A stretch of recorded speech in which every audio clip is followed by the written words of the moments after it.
the much-anticipated successor to Nikon's flagship mirrorless camera, the tentatively named Nikon Z9 II, has moved from rumor into reality. Expected to arrive before the 2026 Winter Olympics, recent leaks hint at a groundbreaking camera designed to reclaim Nikon's position at the top of the hybrid performance hierarchy. Among the whispers is the possibility of revolutionary technology like a global shutter sensor, which could transform how photographers and videographers capture motion and stills. With pricing rumors placing the Nikon Z9 II close to the $6,000 mark, the burning question is this camera the right fit for your photography needs? Or is it an overly complex and expensive beast that may not serve most users well? This comprehensive overview explores what we know so far and who will truly benefit from the Z9 II.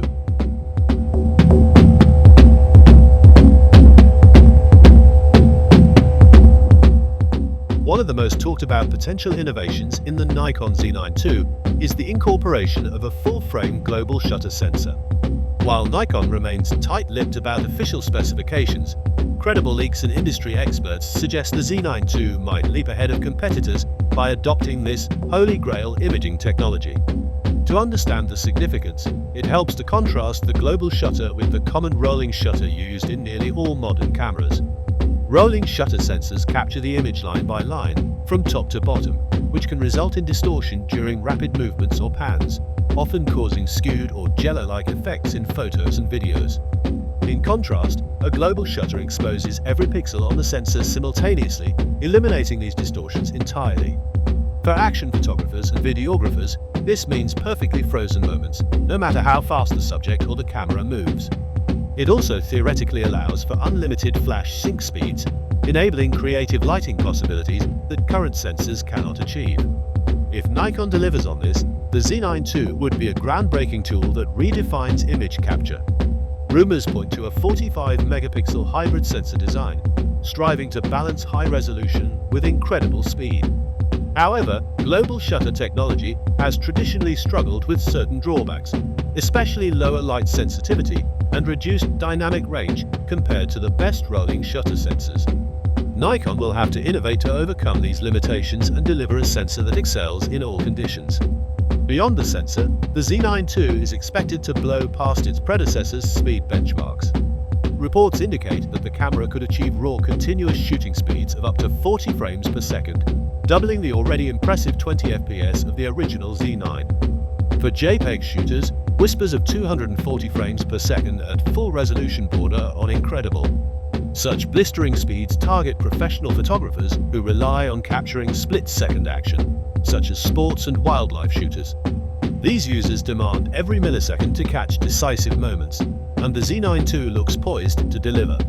One of the most significant, and now officially confirmed, features for the Nikon Z9 II is PreCapture Raw buffering.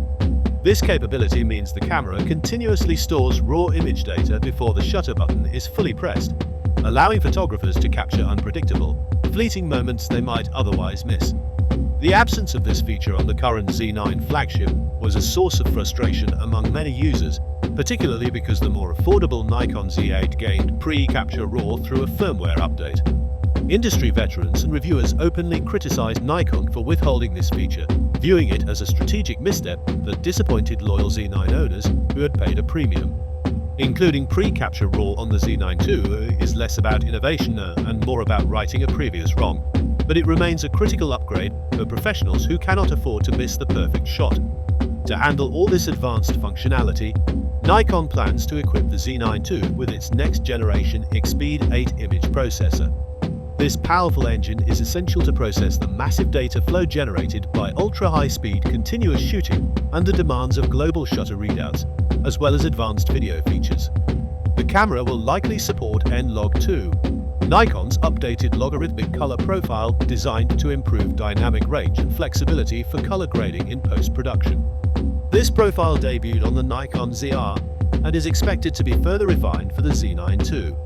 Video capabilities are rumored to be equally impressive, potentially including robust 8K recording and extensive options for high frame rate 4K video, cementing the Z9 II's position as a true hybrid powerhouse.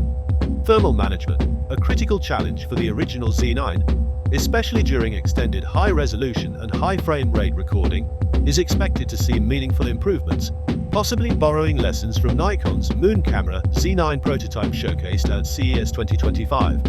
The Z9 II will not launch in isolation. It is expected to compete directly with Canon's R1 and Sony's A12, both rumored to push the limits of performance and innovation. Price competition will be intense.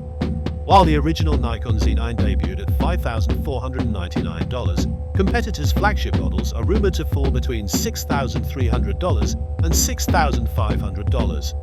The Z9 II is anticipated to land in the $5,999 to $6,499 range.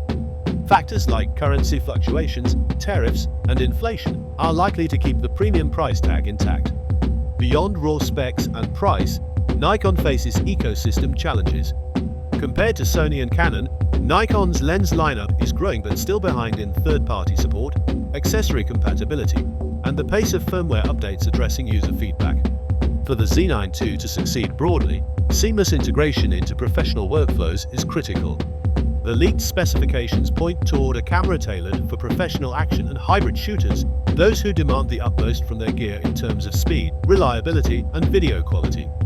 The global shutter, 40 FPS raw burst, PreCapture Raw, and advanced video specs are dream features for sports photographers, wildlife shooters, and demanding videographers. But what about beginners or hobbyists considering saving up for the best camera? Here, the conversation gets more nuanced.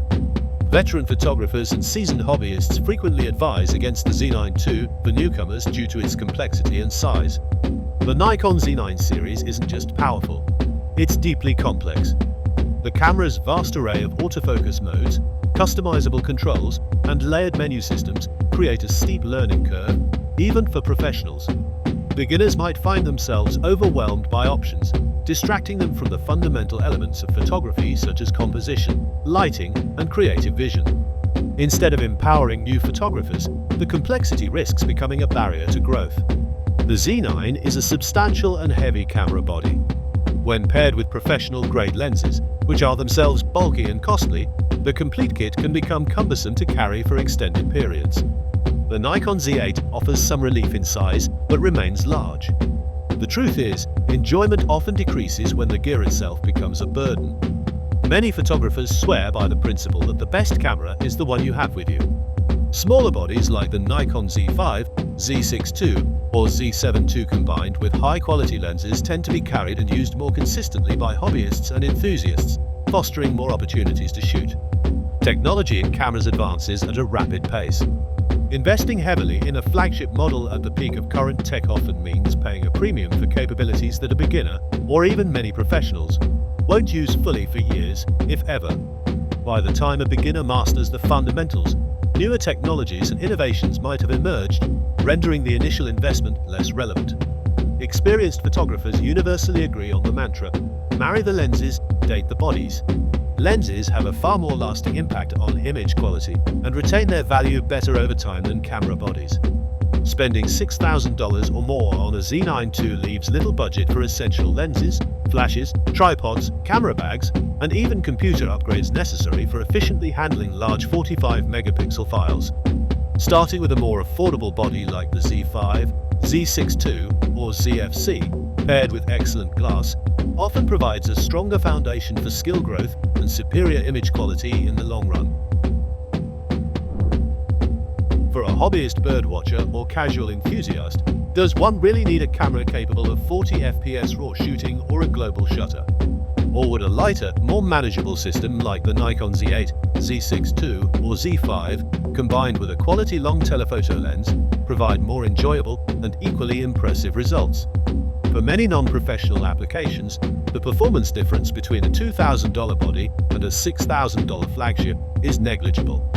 Ultimately, the Nikon Z9 II is designed not to fulfill beginner ambitions, but to push the limits of what's possible for those living on the edge of capture, professional shooters and hybrid creators who demand uncompromising speed, quality, and versatility. What's your take? Would you consider investing in the Nikon Z9 II, or do you prefer a more balanced and manageable system? Share your thoughts and experiences in the comments below.